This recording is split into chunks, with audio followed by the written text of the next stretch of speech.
Tribes பார்வையாளர்களுக்கு வணக்கம். இன்று நம்மோடு இணைந்துள்ள சிறப்பு விருந்தினர் தமிழக வெற்றிக் கழகத்தின் முன்னாள் செய்தி தொடர்பாளர், சமூக செயல்பாட்டாளர் திரு மணிகண்டன் வீராசாமி அவர்கள். வாருங்கள், அவரோடு உரையாடலாம். தோழர் வணக்கம். வணக்கம் தோழர். தோழர், விஜய் சமீபத்தில் சிங்கப்பெண் சிறப்பு அதிரடிப்படை அப்படின்ற படையை துவங்கி இருக்கிறார். ஏற்கனவே அவர் தேர்தல் பிரச்சாரத்தின் பொழுது அவர் வாக்குறுதியாக கொடுத்ததை விஜய் செய்திருக்கிறார் அப்படின்னு விஜயை ஒரு புறம் பாராட்டிட்டு இருக்கிறாங்க. ஆனால் இன்னொரு புறம் தாம்பரம் வண்டலூர் பக்கத்தில் 3 கல்லூரி மாணவிகளுக்கு நடந்த சம்பவம் பெரிய ஒரு அதிர்ச்சி ஏற்படுத்தி இருக்கு. ஊடகங்களும் அதை பெரிய அளவில் விவாதிக்கல. தினகரன்ல மட்டும்தான் அந்த செய்தி ரிப்போர்ட் ஆகியிருக்கு. 3 மாணவிகளை, கல்லூரியில் படிக்கின்ற மாணவிகளை காதலிப்பதாக ஆசை வார்த்தை கூறி அதுக்கு பிறகு பாலியல் அத்துமீறலில் ஈடுபட்டு அதை வீடியோவா பதிவு செஞ்சிருக்கிறாங்க. பிளாக்மெயில் பண்ணதா ஒரு சம்பவம் வெளியாகிருக்குது. அந்த சம்பவத்தினுடைய பின்னணி என்ன? ஒரு டிவிகே நிர்வாகியினுடைய மகன் தான் இதை செய்திருக்கிறார் அப்படின்னு சொல்றாங்க. அதனாலதான் இது வெளியே வரல அப்படின்னு சொல்றாங்க. இந்த சம்பவம் என்ன நடந்தது? இதனோட பின்னணி என்ன? வண்டலூர் பகுதியை சார்ந்த ஒரு பிரபலமான கல்லூரி. அந்த கல்லூரியில ஒரு மாணவர் படிக்கிறார். அதே கல்லூரியில் பயிலும் சக மாணவிகள் 3 பேர்கிட்ட வெவ்வேறு விதமாக இவர் பழகுறாரு. காதலிப்பதாக கூறி, ஆசை வார்த்தை கூறி அவங்களை மிஸ்யூஸ் பண்றாரு, செக்ஷுவல் அபியூஸ் பண்றாரு. அந்த 3 பேரோட இவர் செப்பரேட்டா இருந்தது மறைமுகமாக வீடியோ ரெக்கார்ட் பண்றாரு. இந்த வீடியோக்களை என்ன பண்றாருன்னா இவரோட நண்பர்களுக்கு பகிர்றாரு. கல்லூரியில நிறைய பேருக்கு பகிர்றாரு. இந்த சர்ச்சை வெடிச்ச உடனே என்ன பண்றாங்கன்னா, பாதிக்கப்பட்ட பெண்கள் குடும்பத்துல இருந்து இது சர்ச்சையாவது கல்லூரியில போய் பேசுறாங்க. கல்லூரி நிர்வாகம் கள்ள மௌனம் சாதிக்குது. அதுக்கப்புறம் என்ன ஆகுதுன்னா, இஷ்யூ பெருசானதுக்கு அப்புறம் அந்த மாணவர் என்ன பண்றாங்கன்னா, அந்த சம்பந்தப்பட்ட பாதிக்கப்பட்ட பெண்கள் குடும்பத்துல இருந்து அவர் பேச முயற்சி பண்றாங்க. இந்த வீடியோ இவர் எடுத்து கல்லூரி முழுக்க இவர் ஒரு குரூப்ல போட்டிருக்காரு. அது யாரோ நிறைய சர்க்குலேட் பண்ணி இது நிறைய இடங்களுக்கு பரவிடுச்சு. பாதிக்கப்பட்ட பெண்கள் வீட்டுக்கும் இது பார்த்ததுனால அதிர்ச்சி அடைந்து பேசுறாங்க. பேசும்போது கல்லூரி நிர்வாகம் சரியான பதில் சொல்லல. சரி, அந்த தவறு ஈடுபட்ட மாணவர்கிட்டயே பேச முயற்சி பண்ணும்போது அவர் என்ன சொல்றாருன்னா, எனக்கு பணம் கொடுங்கன்னு சொல்லி டிமாண்ட் பண்றாரு. எனக்கு நிறைய பணம் கொடுத்தீங்கன்னா இதை நம்ம இந்த வீடியோலாம் நான் உங்களுக்கு கொடுத்துறேன், டெலீட் பண்றேன்னு சொல்லும்போது, மணிமங்கலம் பகுதிக்கு உட்பட்ட கரசங்கால்னு ஒரு பகுதிக்கு வர வைக்கிறாங்க. அவர் அவரோட ஃப்ரெண்ட்ஸோட போறாரு. அந்த பக்கம் பாதிக்கப்பட்ட மாணவிகளோட உறவினர்கள் வராங்க. அந்த இடத்துல பெரும் கூச்சலும் குழப்பமும் கலவரமும் அடிதடி நடக்குது. அப்ப காவல்துறை வராங்க. காவல்துறை விசாரிக்குமா தெரியுது, இவர் ஒரு முக்கிய புள்ளியோட பெயரை சொல்றாரு. அந்த புள்ளி யாருன்னு பாத்தீங்கன்னா, தாவேக்கால ஒரு முக்கிய பொறுப்பாளரா இருக்கார். அவரோட மகன் சொல்லும்போது, காவல்துறையும் கல்லூரி நிர்வாகம் சேர்ந்து என்ன பண்றாங்கன்னா, இந்த கல்லூரி மாணவர்களையும் மாணவிகளையும் அந்த குடும்பத்தினர் என்ன பண்றாங்கன்னா, மிரட்டும் தோணியில் பேசுறாங்க. நீங்க இந்த மாதிரிலாம் இதை வெளியில பேசக்கூடாது, கட்ட பஞ்சாயத்து பண்றாங்க. வெளியில இது சொன்னீங்கன்னா உங்களுக்கு தான் பிரச்சனை, இதை நம்ம சுமூகமா பேசி முடிச்சுக்கலாம் அப்படின்னு சொல்லி பேசுறாங்க. அவர் மேல ஒரு வழக்கும் கிடையாது, விசாரணையும் கிடையாது. இதை மடைமாற்றம் செய்வதற்காக என்ன பண்றாங்கன்னா, பழைய வழக்கு இருக்கிற ஒருத்தரை இந்த வழக்குல இணைக்கிறாங்க. இணைச்சு இந்த கேஸ ஒண்ணுமே இல்லாக்கி அடிதடி வழக்கா மாத்துறாங்க. காவல்துறை பாத்தீங்கன்னா பாதிக்கப்பட்டவங்களே மிரட்டுறாங்க. கல்லூரி நிர்வாகம் அதே தான் செய்யறாங்க. போலீஸும் இதே தான் செய்யும் போது உள்ளபடியே நமக்கு அதிர்ச்சியா இருக்கு. நீங்க பெண்களுக்கு பாதுகாப்புன்னு சொல்றீங்க. நான் ஆட்சிக்கு வந்தா அடுத்த நொடியே, நிமிடம் கிடையாது, மணி கிடையாது, நாள் கிடையாது, வருடம் கிடையாது, அடுத்த நொடியே பெண்களுக்கு நான் பாதுகாப்புன்னு கொடுக்குன்னு சொல்றீங்க. உங்க கட்சியை சார்ந்தவரே, தாவேகாவில் முக்கிய பொறுப்பில் இருக்கவரே, அவரோட மகனே இந்த கொடும் செயல்ல ஈடுபட்டு இருக்காருன்னா யார் அந்த சார்? நம்ம கேட்கிற கேள்வி என்னன்னா, தாவேகா சார்ந்த அந்த முக்கிய புள்ளி யார்? ஏன் காவல்துறை அவருக்கு இவ்வளவு கரிசனம் காட்டுது? இதே வெகுஜன மக்களோ இல்ல வேற யாரோ பண்ணாங்கன்னா காவல்துறை இந்த மாதிரி மென்மையாக அணுகுமா? அப்ப சட்டம் ஒழுங்கு எந்த நிலைமையில் இருக்குன்ற மிகப்பெரிய ஒரு கேள்வி. இதுல இன்னொரு முக்கியமான விஷயம் என்னன்னு பாத்தீங்கன்னா, இன்னைக்கு ஊடகங்கள் முட்டு கொடுத்து முட்டியே தேஞ்சு போச்சு. திரு விஜய் அவர்களுக்கும் இந்த அரசாங்கத்துக்கும் அவ்வளவு முட்டு கொடுக்கிற ஊடகங்கள் இது குறித்து எதுவுமே பேசல, எதுவுமே ஒரு செய்தி வரல. தினகரன் உள்ளிட்ட ஒரு சில செய்தி நிறுவனங்கள் மட்டும்தான், செய்தித்தாள்ல மட்டும்தான் இது செய்தியா வந்திருக்குன்னா, இது தமிழ்நாடா இல்ல சுடுகாடா நமக்கு தெரியல. இந்த விஷயத்துல காவல்துறை ஏன் நம்ம இவ்வளவு தூரம் நம்ம காட்டமா இதுக்கு பதில் சொல்ல வேண்டிய அவசியம் இருக்குன்னா, திரு மாண்புமிகு தமிழக முதல்வர் ஜோசப் விஜய் அவர்கள்ட்ட தான் இந்த காவல்துறை அவரோட கட்டுப்பாட்டுல தான் இருக்கு. உங்க கட்சியை சார்ந்தவர்கள் இந்த தவறுகளை இது மட்டும் வெறும் வண்டலூர்ல மட்டும் நடந்தா தமிழ்நாடு முழுக்க என்ன நடந்துட்டு இருக்கு? இப்ப போலீஸே இந்த மாதிரி கட்ட பஞ்சாயத்துல, இப்ப பல வழக்குகள்ல போலீஸ் இந்த மாதிரி போலீஸ் ஸ்டேஷன்ல கட்ட பஞ்சாயத்துல ஈடுபடுவாங்க. இப்ப நீங்களே உங்களுக்கே அந்த அனுபவம் இருந்திருக்கும், கள செயல்பாடு நீங்களும் சொல்லியிருக்கிறீங்க என்கிட்ட, இப்படி எந்தெந்த வழக்குகள்லாம் கட்ட பஞ்சாயத்து பண்றாங்க. ஆனா இது ஒரு எக்ஸ்ட்ரீமான கேஸ் இல்லையா? 3 பெண்களை வந்து அவங்கள வந்து ஒரு பாலியல் ரீதியாக ஆசை வார்த்தை கூறி பயன்படுத்தி அதை வீடியோ எடுத்து அதை கல்லூரி முழுக்க பரவ விட்டு பெற்றோரிடம், அந்த பாதிக்கப்பட்ட குடும்பத்தின் பெற்றோரிடமே பணம் பறிக்க முயற்சி செய்திருக்கிறார் அந்த நபர். அப்படி இருக்கும் பொழுது ஏன் காவல்துறை கைது செய்யாம இருக்குது? என்ன காரணம்? அவர் வந்து டிவிகேவாக இருந்தால் போதுமா? நமக்கு அதிர்ச்சியா இருக்கு. இது வெறும் 3 பெண்களான்னு நமக்கு தெரியாது. இது எத்தனை பெண்களோட வாழ்க்கையில வந்து பறிபோயிருக்குன்னு தெரியாது. எத்தனை பேரோட குடும்பத்துல வந்து சீரழிஞ்சிருக்குன்னு நமக்கு வந்து தெரியாது. இவர் எத்தனை நாட்களா இதை வந்து செஞ்சுட்டு இருக்கான்னு நமக்கு தெரியாது. ஹாபிச்சுவல் அஃபெண்டரா இவன் இருக்கிறதுக்கான வாய்ப்புகள் இருக்குன்னு நம்ம வந்து சொல்றோம். ஒரு கல்லூரி மாணவர் இந்த அளவுக்கு நீங்க வந்து அதை வீடியோ வந்து எடுக்கிறீங்க, அதை வந்து பகிர்றீங்க, அவங்கள கூப்பிட்டு மிரட்டுறீங்க, கொலை செய்டுன்னு சொல்றீங்க. அப்ப நீங்க தொடர் குற்றவாளியா இருக்கணும்னு நமக்கு இந்த சந்தேகம் இருக்கு. ஏன் நம்ம அப்படி சொல்றேன்னா, அவரோட அப்பாவோட பின்புலத்தை வச்சுக்கிட்டு இதை வந்து தொடர்ச்சியாக இவர் செய்வதாக அந்த பகுதியில் இருக்கவங்க வந்து சொல்றாங்க. இதை காவல்துறை முழுமையாக விசாரிக்கணும். இது வந்து பாதிக்கப்பட்டவர்களுக்கு வந்து நீதி கிடைக்கணும். அதே மாதிரி கட்ட பஞ்சாயத்தில் ஈடுபட்ட மணிமங்கலம் போலீசார் அவங்க எப்படி இனி சரியா செயல்படுவாங்க? இல்ல, நிச்சயமாக இது வந்து பாத்தீங்கன்னா இது வந்து சிபிஐக்கு வந்து மாத்தணும். நீங்க உடனே இவங்க என்ன பண்ணுவாங்கன்னா, இந்த மாதிரி வழக்குகளை உடனே சிபிசிஐடிக்கு மாத்துவாங்க. அதுனா வெளியில இருந்து இறங்கி வந்து குதிச்ச ஒரு பெரிய படை மாதிரி இவங்க வந்து மாத்துவாங்க. இந்த அரசாங்கம் மீது நம்பிக்கை கிடையாது. இவங்க இந்த விசாரணை அமைப்பு மீது நமக்கு நம்பிக்கை வந்து முற்றிலுமாக கிடையாது. நம்ம மட்டும் சொல்லல, இதை பாதிக்கப்பட்ட குடும்பங்களே வந்து இதை சொல்றாங்க. நிச்சயமாக இது வந்து சிபிஐக்கு மாத்தணும். இதுல வந்து ஒரு மணி துளிகள் கூட வந்து தாமதிக்காம தவறு செய்தவர்கள் வந்து சட்டத்தின் முன்னாடி நிறுத்தப்பட வேண்டும். கல்லால் அடிக்கணும்னு சொல்றேன் நான். இது வந்து பொதுவெளியில வச்சு கல்லால் அடிக்கணும்னு சொல்றேன். ஏங்க என்னங்க நீங்க இப்போ வெளியில ஒரு விஷயம் நடந்தா நீங்க வந்து அதை எவ்வளவு பூதாகரமா மாத்துறீங்க?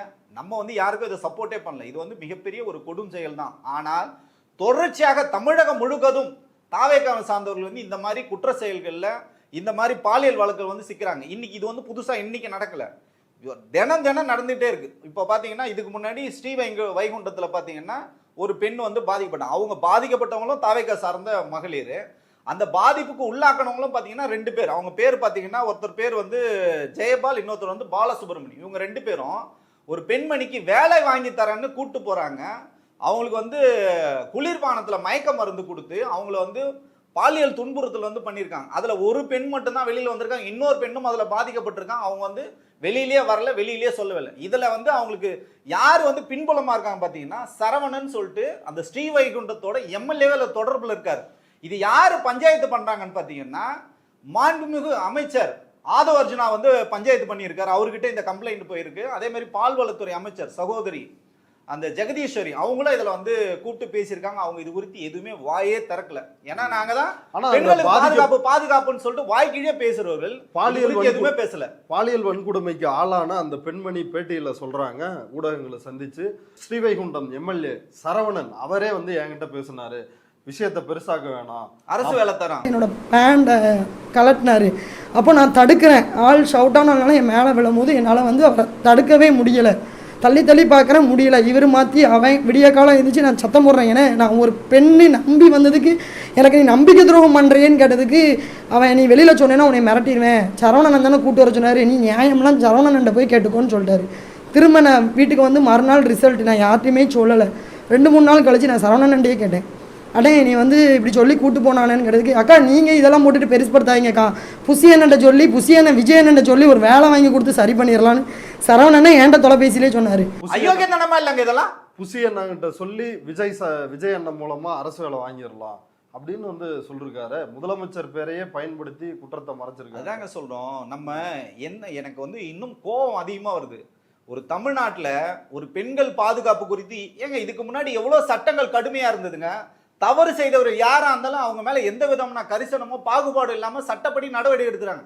இந்த அரசாங்கம் வந்ததுக்கு அப்புறம் பாத்தீங்கன்னா தாவேக்காரர்களுக்கு ஒரு தனி நீதி, பொதுமக்களுக்கு ஒரு தனி நீதி, இது வரைக்கும் எதுவுமே நடக்கலைங்க. வழக்கு மட்டும் தான் போட்டிருக்காங்க. அது குறித்து யாரெல்லாம் அது பின்புலமா இருக்காங்க, காவல்துறை ஏன் அதை வந்து வெளியிடல? ஏன் நீங்க தினம் பிரஸ் மீட் கொடுப்பீங்களா? ஏன் இது குறித்து சிடிஎல் நிர்மல்குமார் வந்து தினம் பேசுவாரு, ஏன் பேச மாட்டேன்றார்? எல்லாருமே கள்ள மௌனம் வந்து சாதிக்கிறாங்க. ஊடகங்களும் இதை வந்து பெரிதாக வந்து பேசுவதில்லை. ஸோ இது உள்ளபடியே நமக்கு வந்து அச்சமா இருக்கு, பயமா இருக்கு. ஒண்ணும் இல்லைங்க, ஒரு சிட்டியை நீங்க எடுத்துங்களா. இது சென்னையில தலைநகரத்துல இவ்வளவு பெரிய பிரச்சனை நடக்குதுன்னா அப்போ குட்கிராமங்கள் எவ்வளவு தூரம் இருக்கு. அங்க வந்து எந்த விதமான வசதிகளும் கிடையாது. எந்த விதமான உங்களுக்கு 24/7 கேமரா இருக்குங்க. நீங்க சொன்ன இந்த மணிமகன் பகுதி பாத்தீங்கன்னா ஒரு முன்னேறிய ஒரு பகுதி. அந்த இடத்துலயே நீங்க இவ்வளவு பெரிய குற்ற செயலில் ஈடுபடுறீங்க. அதுவும் ஒரு பிரபலமான கல்லூரியை இந்த மாதிரி விஷயங்கள்லாம் பண்ணீங்கன்னா இன்னும் பாத்தீங்கன்னா நீங்க திருநெல்வேலிலாம் உள்ள போனீங்கன்னா எவ்வளவு இன்டீரியர்ல எவ்வளவு கல்லூரிகள் இருக்கு, அங்கெல்லாம் எந்த விதமான பாதுகாப்பும் இல்லாத ஒரு சூழல்ல இருக்கும்போது அப்ப பெண்கள் பாதுகாப்பு இங்க வந்து எவ்வளவு பெரிய மோசமா இருக்குன்னு நமக்கு இதுல இருந்து நமக்கு வந்து தெரிய வருது. இந்த அரசாங்கம் இது எப்படி சொல்றதுன்னு நமக்கு தெரியல. கோவையில மட்டுமே பெண்களுக்கு எதிரான பாலியல் குற்றங்கள் உள்ளிட்ட 155 வழக்குகள் இந்த 30 நாள்ல வந்து பதிவாயிருக்கு. அப்ப இது எதை நோக்கி நகர்கிறது? ஒரு பக்கம் பாத்தீங்கன்னா சட்டம் ஒழுங்கு பிரச்சனை, இன்னொரு பக்கம் பாத்தீங்கன்னா பெண்களுக்கான எதிரான வன்முறைகள். அதே மாதிரி பாத்தீங்கன்னா இந்த 30 நாள்ல 3 ஆணவ கொலைகள் நடந்திருக்கு. அப்ப எதை நோக்கி நகர்கிறது? நீங்க தானே பெருசா பேசுனீங்க, நான் வந்து எல்லாத்துக்கும் நான் பொறுப்பு. இப்ப இதுக்கு யார் வந்து பொறுப்பு? இது யாருக்கு வந்து பதில் சொல்றது? சட்டம் ஒழுங்கு யார் கையில இருக்கு? காவல்துறை யார் கையில இருக்கு? முதல்வர் இது குறித்து வாயே திறக்க மாட்டாங்க. இன்னைக்கு வரைக்கும் ஒரு பத்திரிகையாளர் சந்திப்பு நடத்தவே இல்லை. மாதர் சங்கங்கள்லாம் எங்க போனாங்க? பெண்ணுரிமை போராளிகள்லாம் எங்க போனது இல்ல. ஆனா உன்னா குஷ்புன்னு ஒரு அம்மா இருப்பாங்க, எல்லாத்துக்கும் கொந்தளிப்பாங்க. இப்ப எங்க போனாங்க? ஒரு தனிப்பட்ட மனிதர் ரவிமோகன் ஒருத்தர், நான் அவர் செய்தது வந்து சரின்னு சொல்ல வரல, அவருக்கு எதிராக நீங்க எவ்வளவு தூரம் வந்து பேசுறீங்க. இப்ப எங்க போனீங்க நீங்க? இதெல்லாம் ரொம்ப அயோக்கியத்தனமா இருக்குல்ல. இந்த 3 பெண்கள் மட்டும்தான் பாதிக்கப்பட்டிருக்காங்களா அப்படின்னா அப்படிலாம் கிடையாது. தொடர்ச்சியாக மாவட்டங்கள் தோறும் வந்து பிரச்சனைகள் இருக்கு. குறிப்பாக இந்த 30 நாள்ல 3 ஆணவ படுகொலை நடந்திருக்கு. இதுக்கு முன்னாடி ஆட்சியில ஆணவ படுகொலை நடந்ததுன்னா தமிழ்நாடே தலைகீழா வந்து போற அளவுக்கு பாத்தீங்கன்னா தாவேக்காவ போராட்டம் பண்ணிருக்காங்க, அதிமுக வந்து போராட்டம் பண்ணியிருக்காங்க, ஊடகங்கள் வந்து இதை பெரியதாக வந்து பேசியிருக்காங்க, மனித உரிமை செயல்பாட்டாளர்கள் வந்து இது பெரிய பிரச்சனையாக இருக்காங்க. நம்ம அதுக்காக அது வந்து சரின்னு சொல்ல. ஆனா இந்த 30 நாள்ல 3ன்றது ரொம்ப பெருசு. நம்ம இதுல இருந்து எந்த விதமான பாடமும் கத்துக்கல. அரசாங்கம் செயல்படவே இல்லைன்றதுக்கு ஒரே ஒரு உதாரணம் நான் வந்து சொல்றேன். இந்த 30 நாள்ல 3 ஆணவ படுகொலைன்னு அபி செல்வின்னு சொல்லிட்டு ஒரு குழந்தை, 19 வயசு தான் ஆகுது. அவங்க வந்து கோவில்பட்டியை சார்ந்தவங்க. இவங்களை யார் ஆணவ படுகொலை பண்ணாங்கன்னா அந்த பெண்ணோட அண்ணனும் அம்மாவுமே அதில் வந்து ஈடுபடுறாங்க. அவங்க மேல வந்து வழக்கு போட்டிருக்காங்க. அப்ப எந்த அளவுக்கு இந்த சமூகம் வந்து மோசமா போயிட்டு இருக்கு. இந்த சாதி ஆணவ கொலைன்றது எங்கேயும் குறைஞ்சபடி இல்லை. அதுக்கு அடுத்தது பாத்தீங்கன்னா நெல்லையில அக்காவே அறிவாளால் வந்து வெட்டி வந்து கொண்டாரு முத்துகிருஷ்ணன் ஒருத்தர். அது வந்து 2வது இருக்கு. அதுவும் காதல் பிரச்சனை தான். ஆமா, காதல் எல்லாமே பாத்தீங்கன்னா சாதி ஆணவ படுகொலைகள் தான். 3வது பாத்தீங்கன்னா கோவில்பட்டி பேருந்து நிலையம் அருகில 18 வயது நிரம்பிய ஒரு சஞ்சய்னு ஒரு பையன், 18 வயசு தான் ஆகுது அந்த பையனுக்கு. பக்கத்து கிராமத்தை சார்ந்த ஒரு பெண்ணை வந்து காதலிக்கிறது, திருமணம் கூட பண்ணிக்கலாம் அவங்க. இது எல்லாமே பாத்தீங்கன்னா காதலிச்சவங்க தான். திருமணம் கூட இதுக்கு முன்னாடி பாத்தீங்கன்னா காதலிச்சு திருமணம் பண்ணவங்கள தான் நீங்க வந்து கௌசல்யா சங்கர் வழக்கெல்லாம் நம்ம வந்து பார்த்துருக்கோம். ஆனா இங்க காதலிச்சாலே நான் வெட்டுவேன் வேற சமூகத்தை சார்ந்தவங்கள அப்படின்னு சொல்றது. அப்ப சட்டம் ஒழுங்கு எந்த அளவுக்கு இருக்கு? நம்ம தான் பெரியாரை வந்து கொள்கை தலைவரை வச்சிருக்கோம், அம்பேத்கரை கொள்கை தலைவர் வச்சிருக்கோம், வந்து சமூக நீதி நம்ம தான் வந்து பேசுறோம். ஆனா இது குறித்து நம்ம எதுவுமே பேசுறதில்ல. அந்த சஞ்சய் என்ற அந்த குழந்தை பிஞ்சு பாலகனம் 18 வயது பையனை வெட்டுறது யாருன்னு பாத்தீங்கன்னா அந்த பக்கத்து கிராமத்தை சார்ந்த அந்த பெண்ணோட அப்பாவும் அவங்களோட உறவினரும் வந்து ஈடுபடுறாங்க. இது குறித்து பெரியதாக பேசுறதே இல்லை. அதுதான் நமக்கு இங்க அதிர்ச்சி அளிக்கக்கூடிய செய்தி. என்னன்னா ஊடகங்கள் வந்து இந்த தாவேக்கா அரசை வந்து மென்மையாக கையாளுகின்றன. இதுதான் நமக்கு வந்து அதிர்ச்சி அளிக்குது. இது வந்து ஆபத்தானது. நாளைக்கு இது தமிழ்நாடு முழுக்க பரவாம தடுக்கிறது இது அரசாங்கத்தோட கடமை.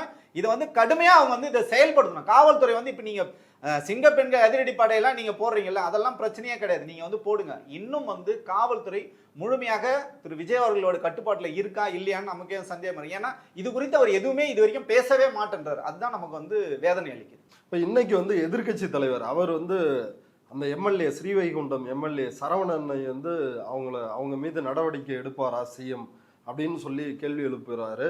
நடவடிக்கை எடுப்பதற்கு வாய்ப்பு இருக்கா? ஏன்னா கூட்டணி கட்சிகளான ஏற்கனவே வந்து சிபிஐ சிபிஎம் இந்த அரசு யாருடைய ஆதரவோடு இருக்குதோ அந்த சிபிஐ சிபிஎம் 2 கட்சிகளுமே வந்து கடுமையான கண்டனம் தெரிவித்து அறிக்கை வெளியிட்டிருந்தார்கள். விசாரணை சுதந்திரமா இருக்கணும், குற்றவாளிகள் மீது நடவடிக்கை அப்படின்னு சொல்லியிருந்தாங்க. இந்த எம்எல்ஏ மீது நடவடிக்கை எடுப்பதற்கு வாய்ப்பு இருக்கா? விஜய் நடவடிக்கை எடுப்பாரா? இல்ல பாஜகவை போல இது ஏன்னா டிவிகேவால் பாதிக்கப்பட்ட பெண்களுக்கு அந்த நிர்வாகிகள் மீது எந்தவித நடவடிக்கையும் இல்லாம இருக்குது. அப்ப இது ஒரு பாஜக மாதிரி இவங்க செயல்படுறாங்களோ அப்படின்ற கேள்வியும் இருக்கு. இல்ல நிச்சயமா பேட்டர்ன் பாத்தீங்கன்னா அப்படிதான் இருக்கு. அங்க பாத்தீங்கன்னா பாலியல் குற்றவாளிகளுக்கு தான் சீட்டே கொடுப்பாங்க. அங்க பாஜக தான் வந்து பேட்டர்னா இருக்கு. குற்றம் செய்தவர்கள் வந்து பாஜக சேர்ந்தாங்கன்னா அவங்க வந்து புனிதர் ஆயிடுவாங்க. பாஜக வாஷிங் மிஷின்ல போட்டு துவைச்சாங்கன்னா அவங்க வந்து புனிதர் ஆயிடுவாங்க. அதே தான் வந்து தாவேக்கம் செய்யுது. நம்ம வந்து எலெக்ஷன் நேரத்திலேயே வந்து யாரெல்லாம் வந்து எம்எல்ஏக்கள் வந்து வேட்பாளர் நிறுத்துறாங்க அவங்கள பார்த்தீங்கன்னா நிறைய பேர் வந்து பாலியல் குற்றவாளிகள் இருந்தாங்க. ஜாமீன்ல இருந்து வெளியில் வந்தவரெல்லாம் எம்எல்ஏ கஞ்சா வழக்கில் மாட்டினவர், பாலியல் குற்றச்சாட்டு சொன்ன பூந்தமல்லி எம்எல்ஏவை பார்த்தீங்கன்னா இன்னைக்கு வரைக்கும் அவர் மேலே எந்த விதமான நடவடிக்கையும் இல்லை. அவ்வளோ பெரியதாக வந்து பேசப்பட்ட அந்த நேரத்தில் அவரோட அந்த அவங்களும் தாவேக்கா சார்ந்தவர் தான். தாவேக்கா சார்ந்த பெண்மணிகளே வந்து இது கொடுக்குறாங்க. அதே மாதிரி பார்த்தீங்கன்னா வாய்ஸ் ஆஃப் சரத்னு ஒரு பையன் இருந்தான். அவனை வந்து என்ன பண்ணாங்க இன்னைக்கு வரைக்கும் எந்த ஸ்டேட்டஸுமே இல்லை. அவனும் இதை பார்த்தீங்கன்னா பாலியல் பொறுக்கி தான் பெண்களுக்கு எதிராக வந்து பல்வேறு பிரச்சனைகள் வந்து பண்ணி வழக்குகள் வந்து பதிஞ்சாங்க. ஆனால் அதோட நிலைப்பாடு அவரும் டிவிக்கே தான், தாவேக்கா சார்ந்தவர் தான். அவர் ஒரு இன்ஃப்ளூயன்சர் அவர். ஸோ இந்த மாதிரி தொடர்ச்சியாக இந்த பாலியல் பொறுக்கிகளும் இந்த பாலியல் குற்றவாளிகளும் காப்பாற்றுகின்ற அரசாக தாவேக்கா அரசு நிச்சயமாக இருக்கக்கூடாது. நமக்கு நம்பிக்கை இருக்கு திரு விஜய் அவர்கள் நிச்சயமாக இதன் மீது கடுமையாக நடவடிக்கை எடுக்கணும். இதில் வந்து எந்த விதமான பாராபட்சம் பார்க்காமல் உங்க கட்சிக்காரங்க கட்சியை சார்ந்தவர்கள் அப்படின்லாம் இல்லாம கடுமையான தண்டனைகள் வந்து கொடுக்கணும். சட்டத்தை வந்து நிலைநாட்டும், பெண்கள் பாதுகாப்பு உறுதி செய்வது எல்லாரோட கடமை. இதை வந்து திரு முதல்வர்கள் வந்து வாய் திறந்து இதுக்காக ஒரு பிரஸ் மீட் வச்சு அவர் பேசணும். அது சொன்னா மட்டும்தான் இது வந்து தீர்வை நோக்கி நகருமான்னு தெரியல. காவல்துறை வந்து இந்த மாதிரி மெத்தனமாக செயல்படுவது உண்மையிலேயே வன்மையாக கண்டிக்கத்தக்க. இப்போ அடுத்து தமிழ்நாட்டில் இன்னொரு பெரும் பிரச்சனையாக இருப்பது மின்தடை. அடிக்கடி வந்து மின்சாரம் வந்து கட்டாவது, அதுவும் கோடை காலமாக இருப்பதனால் மக்கள் சென்னையிலேயே இப்படிப்பட்ட பிரச்சனைகள் தீவிரமாக அதிகரிச்சிருக்குது. குறிப்பாக நேற்று சைதாப்பேட்டையில் 6 மணி நேரம் மின்சாரம் இல்லை. அதே போல் முதல்வரினுடைய தொகுதியான பெரம்பூர் அங்கேயும் வந்து மின்சார தடை பிரச்சனைகள். இப்படி சென்னையில் பல்வேறு பகுதிகளில் தமிழ்நாடு முழுக்க விவசாயிகள் உட்பட பலரும் வந்து இதில் பாதிக்கப்படுறாங்க. இரவு நேரத்தில் இப்படி சென்னையில் வந்து கண்டிப்பாக மின்சாரம் இல்லைன்னா இருக்கிறது ரொம்ப கஷ்டம். ஊர்ப்புறங்கள்லேயும் ரொம்ப கஷ்டம். அங்கே விவசாயிகள் பாதிக்கப்படுறாங்க, இங்கே பொதுமக்கள் இரவில் நிம்மதி இழந்து போராட்டங்களை நடத்துகிறார்கள். இப்போ இதற்கு வந்து யார் காரணம்? இது தாவேக்கா அரசு காரணமா அல்லது கடந்த திமுக அரசு இது காரணமா? ஏன்னா திமுகவினர் தான் போய் ஃபியூஸ் திட்டமிட்டு தாவேக்காவை பழி வாங்குவதற்காக, பேரை கெடுப்பதற்காக இது போன்ற வேலைகளில் திமுக ஈடுபடுறாங்க அப்படின்னு திருவிக நகர் தாவேக்கா எம்எல்ஏ பல்லவி அவங்க வெளிப்படையாக குற்றச்சாட்டு வச்சிருந்தாங்க. அப்படிதான் சோசியல் மீடியாவில் வந்து பரப்புறாங்க. என்னன்னா மக்கள்கிட்ட வந்து இவங்க ஆட்சிக்கு அப்புறம் இந்த மாதிரிலாம் நடக்குது அப்படின்றத உருவாக்குறதுக்காக தான் இந்த சதி வேலை. இங்கே கொளத்தூர் மட்டும் இல்லை, இது ராயபுரத்துல கண்டே பிடிச்சிட்டாங்க. அப்படியா? ஆமா, இதனால இந்த மாதிரி பண்றாங்க அப்படின்னு சொல்லிட்டு 2 hour கட் பண்ணி தான் வைக்கணும் அப்படின்ற மாதிரி அவங்களுக்குள்ள ஒரு இது பண்ணி அவங்க ஆட்களே நீபியில் வேலை செய்கிறவங்களுக்கு காசு கொடுத்து இந்த மாதிரி கட் பண்ணி வை, எதனா கேட்டால் அந்த ஃபால்ட்டை சொல்லணும் அப்படின்னு சொல்லி வச்சிருக்கிறாங்க. அப்படிதான் கொஞ்சம் கொஞ்சம் எல்லா இடத்துலையும் மாட்டிக்குவோன்றதுனால மெயினான தொகுதியில் மட்டும் அந்த மாதிரி கட் பண்ணி. இப்போ இந்த மின்தடை பிரச்சனைக்கு என்ன காரணம்? மின்தடை அப்படின்றது தொடர்ச்சியாக வந்து இந்த மாதிரி உங்களுக்கு வந்து வெயில் காலத்தில் உங்களுக்கு கோடை காலத்தில் வந்து மின் உற்பத்தி வந்து அதிகமாக இருக்கணும். ஏன் அப்படின்னா சர்ப்ளஸாக உங்களுக்கு இருந்தால் மட்டும்தான் இந்த மின் தேவைகளை வந்து பூர்த்தி பண்ண முடியும். 20,000 23,000 மெகாவாட் உங்களுக்கு வந்து மின்சாரம் தேவைன்றது அடிப்படை அறிவு இருக்கிறவங்களுக்கு தெரியும். ஆனால் நம்ம என்ன பண்ணுவோம்னா வெறும் இன்ஸ்டாகிராமில் மட்டும் நம்ம ரீல்ஸை போட்டுட்டு அதை வந்து நம்ம சோசியல் மீடியாவில் எடுத்து போட்டு இன்ஃப்ளூயன்சருக்கு வந்து நம்ம அதை அமுச்சு விட்டாலே போதும், இது வந்து திமுகவோட சதி அப்படின்னு நீங்கள் சொன்னா திமுக வந்து ஃபீஸ் கேரியரை பிடுங்குற வரைக்கும் அப்புறம் என்ன டேஷுக்கு நீங்கள் ஆட்சி பண்ணீங்கன்னா நமக்கு வந்து வாயில வந்து வருது. ஓகேங்களா? நீங்க வந்து எல்லாத்துக்கும் சொல்றீங்களா வாயில வருதுன்னு முதல்வர் சொல்லல. எங்களுக்கும் நல்லா வாயில வரும், எங்களுக்கும் வந்து வாய் இருக்கு, எங்களுக்கும் வந்து பேச தெரியும். திமுக காரங்க வந்து இதை ஈடுபடுறாங்கன்னு சொல்லிட்டு ஒரு மக்களால் தேர்ந்தெடுக்கப்பட்ட ஒரு பொறுப்புள்ள ஒரு சட்டமன்ற உறுப்பினர், அதுவும் வந்து ஒரு பெண், அவங்களுக்கு வந்து எவ்வளவு வந்து பொறுப்பு இருக்கணும். அவங்க வந்து ஒரு ஊடகத்துல பொறுப்பற்ற தன்மையாக வந்து திமுக காரங்க வந்து ராயபுரத்தில் வந்து ஃபீஸ் கேரை பிடிங்க போனா நாங்கள் அரெஸ்ட் பண்ணிட்டோன்னு பொறுப்பில்லாதனமாக சொன்னது. அந்த ஊடகத்தில் அதை வந்து வெளியிட்டு அவங்களும் வந்து பார்க்கல. அந்த ஊடகம் பார்த்தீங்கன்னா காசு கொடுத்தா என்ன செய்தியை வேணாலும் போட்டுருவாங்க. அது வந்து ப்ரமோஷன் தான் போடுவாங்க. நீங்கள் ஒரு தொகை கொடுத்தாலே போதும், உங்கள் கல்யாணத்துலேருந்து காது குத்துலேருந்து எல்லாத்தையும் வந்து போடுற ஒரு சேனல் தான் அது. அந்த சேனலில் வந்து இதை வந்து ஒளிபரப்புறாங்க. அதை பார்த்தீங்கன்னா திரு சரவணன் அண்ணாதுரை, திமுக சார்ந்த திரு சரவணன் அண்ணாதுரை வந்து ஒரு நோட்டீஸ் அனுப்புறாரு, அட்வொகேட் நோட்டீஸ் அனுப்புறாரு. உடனே அந்த ஊடகம் வந்து என்ன பண்றாங்க, அந்த வீடியோ வந்து டெலீட் பண்றாங்க. இதுதான் வந்து ஒரு ஊடக தன்மமா? குறைஞ்சபட்சம் ஒருத்தவங்க ஒரு கருத்தை சொல்றாங்கன்னா, ஆமா கலாட்டா, பேர் சொல்றதுல நமக்கு எதுவும் தவறு இல்லை. ஒரு கருத்தை நீங்க சொல்றீங்கன்னா அதை வந்து குறைஞ்சபட்சம் ஒரு கிராஸ் செக் பண்ணணும், இல்லை நீங்க எடிட்லயாவது நீங்க எடுத்துருக்கணும். நீங்க வந்து என்ன பண்ணிட்டீங்கன்னா அவரோட ப்ரொபகண்டாவை நீங்க பரப்புது. நீங்களே ஒரு இன்ஃப்ளூயன்சர் தான், அதனால நீங்க வந்து போட்டு விட்டீங்க. எவ்வளவு பேமெண்ட் வந்து நமக்கு தெரியாது. ஸோ போட்டு விட்டதுனால சிக்கல் வந்ததுக்கப்புறம் அந்த வீடியோவை டெலீட் பண்ணிட்டாங்க. இப்போ சிக்கல் என்னன்னா அந்த சட்டமன்ற உறுப்பினர் மீது என்ன நடவடிக்கை எடுத்தாங்க? ஒரு சட்டமன்ற உறுப்பினர் கான்ஃபரன்ஸ் தேரியை வந்து வெளியிடங்களில் வந்து சொல்றாரு, வந்து அப்பட்டமான பொய்யை வந்து சொல்றாரு. இவர் வந்து தொடர்ச்சியாக இவர் வந்து சர்ச்சைகள்ல சிக்கிக்கிட்டு இருக்க ஒரு எம்எல்ஏ தான் இந்த அம்மா. ரிப்பன் கட் பண்றதுலயா இருக்கட்டும் சரி, குத்து விளக்கத்துலயும் சரி, ரொம்ப உலக புகழ் பெற்றவங்க தான் இவங்க. அவங்கள வச்சு யாரை வச்சா இந்த செய்தி போய் பரப்பும், இது போய் சேரும்னு தாவேக்காக்கு நல்லா தெரியும். அதனால அந்த ஊடகத்தை வந்து இது மலிவான கேவலமான விளம்பரம். இல்ல அதுலயுமே வந்து மேயர் பிரியா அவங்க வந்து திமிர்த்தனமா நடந்துக்கிட்டாங்க. ரிப்பன் கட் பண்றப்ப ஒரு மேயர் இப்படி எல்லாம் வந்து செய்யலாமா, மக்கள் பிரதிநிதிக்கு தானே அந்த உரிமை இருக்கு அப்படின்னு வந்து சொன்னாங்களே, அந்த வாதத்திலயும் எந்த நியாயமும் இல்லையா? அது என்னன்னு பாத்தீங்கன்னா, இந்த மேயர் பிரியா அவர்களை வைத்து இப்ப வருகின்ற உள்ளாட்சி தேர்தலில் இப்பயே இவங்க அடி போடுறாங்க. இப்ப இதுல பாத்தீங்கன்னா இவங்களுக்கு வந்து பெரும்பான்மை கிடைக்கல. மேயர் தான் புரோட்டோகால் அவங்க தான் வந்து பண்ணணும். பிசிக மாமன்ற உறுப்பினர் இமயவரம்பன் ஒருத்தரை எழுதி இருக்காரு. ஆமா, எல்லாரும் நடுநிலையாளர் எல்லாமே வந்து எழுதுறாங்க. அது வந்து புரோட்டோகால், அது வந்து அவங்க தான் வந்து பண்ணணும்.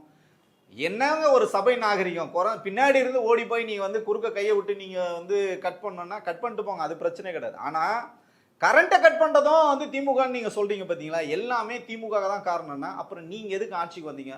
திமுக ஆட்சியில இருந்து இருக்கும்போது இதே பிரச்சனை, திமுக இருக்கும்போது இதே கோடை காலம் வந்தது. 5 ஆண்டுகளும் கோடை காலம் வந்தது. 5 ஆண்டுகள் அவங்க யாரையும் சொல்லி அண்ணா திமுக தான் ஃபீஸ் கேரியர் வந்து புடிங்கிட்டு போச்சுன்னா அவங்க வந்து சொல்லவே இல்லை. அப்ப மின்தடையே இல்லையே. அதாங்க, நீங்க ப்ரொடக்ஷனே பண்ணல. நான் தான் சொல்றேன், ஒன்று நீங்க ப்ரொடக்ஷன் பண்ணோம், 50% தான் ப்ரொடக்ஷன் நடக்குது. ஆட்கள் பற்றாக்குறை இருக்கு, நம்ம வந்து ஒத்துக்கிறோம். அதை நீங்க வந்து நிரப்பவே இல்லை. அதே மாதிரி வெளி மார்க்கெட்ல இருந்து கரண்ட்டை வந்து வாங்கணும், அது நீங்க வந்து வாங்கல. இப்ப இதெல்லாம் இந்த செயற்கையா இதை எதுக்கு உருவாக்குறாங்கன்னு நீங்க முதல்ல வந்து நீங்க எல்லா புள்ளியும் நீங்க ஒரு இடத்துல வந்து இணைக்கணும். இப்போ நீங்கள் 200 யூனிட் மின்சாரம் வந்து ஃப்ரீயாக கொடுக்குறேன்னு சொன்னீங்கல்ல, அதுலேயும் வந்து ஒரு ஃபோர்ஜரி பண்ணீங்க, அது உங்களுக்கு ஃபெயிலியர் ஆயிடுச்சு. ஆமாம், 500 யூனிட் வரைக்கும் பயன்படுத்துறவங்களுக்கு 200 யூனிட் ஃப்ரீன்னு சொன்னீங்க. அது 2 மாதத்துக்கு 500 யூனிட் மாதம் கணக்கெடுப்புன்னு சொன்னீங்க. அது 2 மாதத்துக்கு வரும். அப்போ என்ன ஆயிடுச்சுன்னா, உங்களுக்கு இந்த ஃப்ரீயை கொடுக்கணும்னா நீங்கள் வந்து போராடுவீங்க. இப்போ நீங்கள் வந்து 500 யூனிட்னு சொல்லிட்டு நீங்கள் வந்து இந்த மாதிரி ஏமாத்துறீங்க அப்படின்னு சொன்னீங்கன்னா, கரண்ட்டே இல்லைன்னா உங்களுக்கு என்ன பண்ணுவீங்க? கரண்ட் கொடுத்தா போதும்னு போராடுவீங்கல்ல. அதுக்கடுத்து என்னன்னா, தனியாருக்கு தாரை வார்க்கும் முயற்சிகள் ஒரு பக்கம் வந்து போயிட்டே இருக்கு. நீங்க அரசாங்கம் வந்து டான்ஜெட்கோ கிட்ட இருந்தா தானே இந்த பிரச்சனை. இதை நாங்க என்ன பண்ணோம், எங்களுக்கு வந்து சப்ளை இல்லைங்க, டிமாண்ட் அதிகமா இருக்கு, சப்ளை இல்லை. அப்ப நாங்க என்ன பண்ணோம், தனியார் கிட்ட தான் போனோம். தனியார் கிட்ட நீங்க போயிட்டு என்ன பண்ணுவீங்க, நீங்க என்ன விலை கொடுத்தாலும் வாங்கி தான் ஆகணும் மக்கள். எனக்கு தேவை கரண்ட், யாரு கொடுத்தா நான் அது அரசாங்கம் கொடுத்தாருன்னா, தனியார் கொடுத்தாருன்னா நமக்கு வந்து கவலை கிடையாது. அப்ப தனியாருக்கு தாரை வார்க்கும் விஷயத்துக்காக தான் பாத்தீங்கன்னா திட்டமிட்டு தமிழகம் முழுக்கும் இது வந்து பாத்தீங்கன்னா யோசிச்சு பாருங்க. சென்னையில் சைதாப்பேட்டை, டி நகர், அடையார்ல 6 மணி நேரம் கரண்ட் இல்லை, மயிலாப்பூர்ல 6 மணி நேரம் கரண்ட் இல்லை, மேடவாக்கத்தில் 16 மணி நேரம் கரண்ட் இல்லை. இது தினமும், இது இன்னைக்கு ஒன்று அன்னைக்கு ஒன்றுலாம் கிடையாது. இந்த தொடர்ச்சியாக இந்த 30 நாளில் குறைஞ்சபட்சம் 26-27 நாள் இதே கதைகள் இருக்கு. இன்னமும் இது தொடரும். அவங்க வந்து ஒரு கன்க்ளூஷனுக்கு வருவாங்க, தனியாருக்கு இதை கொடுத்துடலான்ற வரைக்கும் இது வந்து தொடரும். ரீல்ஸ் போட்டவங்க என்ஜாய் பண்ணுங்க, ஓட்டு போட்டவங்க என்ஜாய் பண்ணுங்க, அவ்வளவுதான் நம்மளால இதை சொல்ல முடியும். இது வந்து மக்கள் வந்து இங்கே ரோட்டுக்கு போறாங்க, போராடுறாங்க, உடனே என்ன சொல்றாங்க, அவங்கெல்லாம் திமுக காரங்க அப்படின்றாங்க. என்ன சொல்றதுன்னா, இபி ஆபீஸே பூட்டிட்டு போயிடுறாங்க, எந்த போனும் எடுக்கிறதே இல்லை. இது குறித்து மக்கள் வந்து பேசுறதே இல்லை. அவங்க சொல்லுகின்ற இந்த காழ்ப்புணர்ச்சி தான் இன்னும் மக்கள் நம்பிட்டு இருந்தாங்கன்னா, உங்களுக்கு வந்து கரண்ட்டும் கிடைக்க போறது இல்லை, உங்களுக்கு நியாயமும் கிடைக்க போறது இல்லை, மின்வெட்டு பிரச்சனை அதிகமாக தான் போகுது. ஒரு தனியார் மயத்துக்காக தான் இதெல்லாம், தனியார் மயத்துக்காக வந்து போடுறாங்க. மக்கள் இதை வந்து எதுவுமே ஈஸியா வந்து ஏத்துக்க போறாங்க. அவங்க வந்து எதை பத்தியுமே கவலைப்படுறதுக்கு மக்கள் தயாரா இல்லை. அவங்க தனியாருக்கு போனான்னா, கரண்ட் இருந்தான்னா, இல்லைன்னா நமக்கு தேவை அண்ணன் வந்து சந்தோஷமா இருக்காரா, கோட்டு சூட்டு போட்டிருக்காரா, அவ்வளவுதான் பிரச்சனை. ஸோ அதுக்கு வந்து நம்ம இதெல்லாம் எதிர்கொண்டு தான் ஆகணும். ஏன் நம்ம இதை சொல்றோம்னா, 35% மக்கள் தான் திரு விஜய் அவர்கள் வாக்களித்தாங்க.